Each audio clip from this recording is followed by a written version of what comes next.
নমস্কার সকল বন্ধুদের আমার রান্নার কি ছোট্ট চ্যানেলে স্বাগত।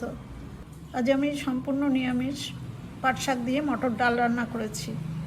নিরামিষ দিনে বা যে কোনো দিনেই এরকম ডাল ভাত দিয়ে খেয়ে দেখুন, খুব ভালো লাগবে।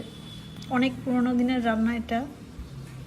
ডালগুলো এরকমই থাকবে, সেদ্ধ হয়ে যাবে কিন্তু গলে মিশে যাবে না। রান্নাটা করবার জন্য আমি প্রথমে 150 গ্রাম মটর ডাল প্রায় 2 ঘন্টা আগে ভিজিয়ে রেখেছি। না ভেজালেও হয়, কিন্তু এই ডালটা ভেজানো আছে বলে একটু তাড়াতাড়ি সেদ্ধ হয়ে যাবে।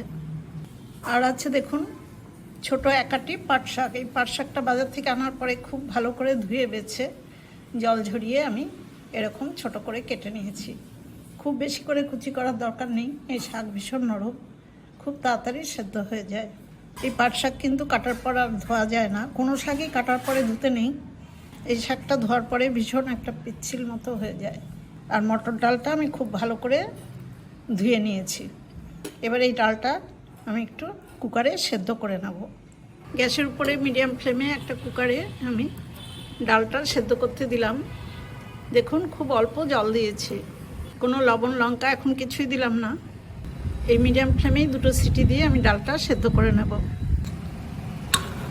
2টো সিটি আসার পরে দেখুন আমি হাওয়াটা বার করে দিয়েছি। এবার একটু গরম জল দেব, পরিমাণ মতো গরম জল দিলাম।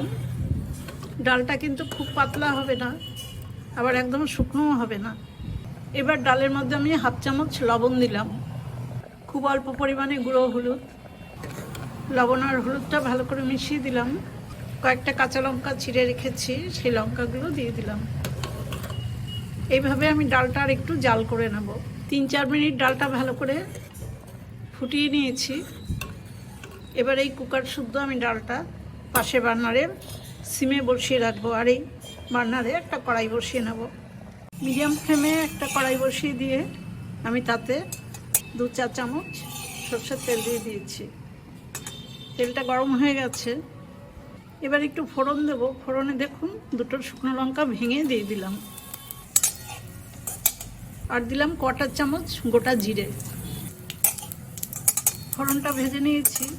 এবার আমার কেটে রাখা পাট শাকগুলো সব দিয়ে দেবো।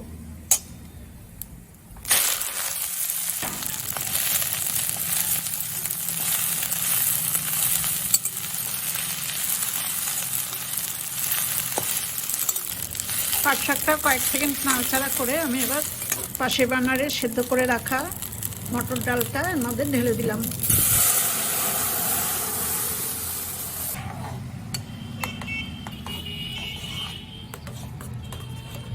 শাক আর ডাল খুব ভালো করে মিশিয়ে দিয়েছি।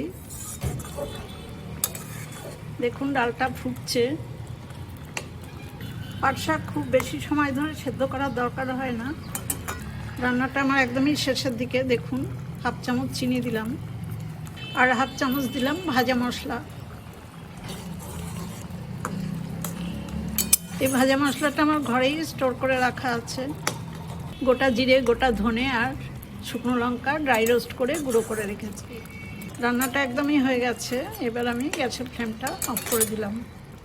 কড়াই থেকে গরম গরম ডালটা আমি একটা বাটিতে নামিয়ে নিচ্ছি। পাট শাক একটু পিচ্ছিল হয়, সেই জন্য কিন্তু খুব বেশিক্ষণ সেদ্ধ করতে হয় না। আপনারাও এইভাবে একবার পাট শাক মটর ডাল দিয়ে রান্না করে খেয়ে দেখুন। ভাত দিয়ে এই ডাল খুব ভালো লাগে। আমার এই রান্নার রেসিপিটা দেখে আপনাদের যদি ভালো লাগে তাহলে আমার ছোট্ট চ্যানেলটা লাইক, শেয়ার, কমেন্টস এবং সাবস্ক্রাইব করবার জন্য অনুরোধ রইল। সবাই খুব ভালো থাকবেন, সুস্থ থাকবেন। ধন্যবাদ।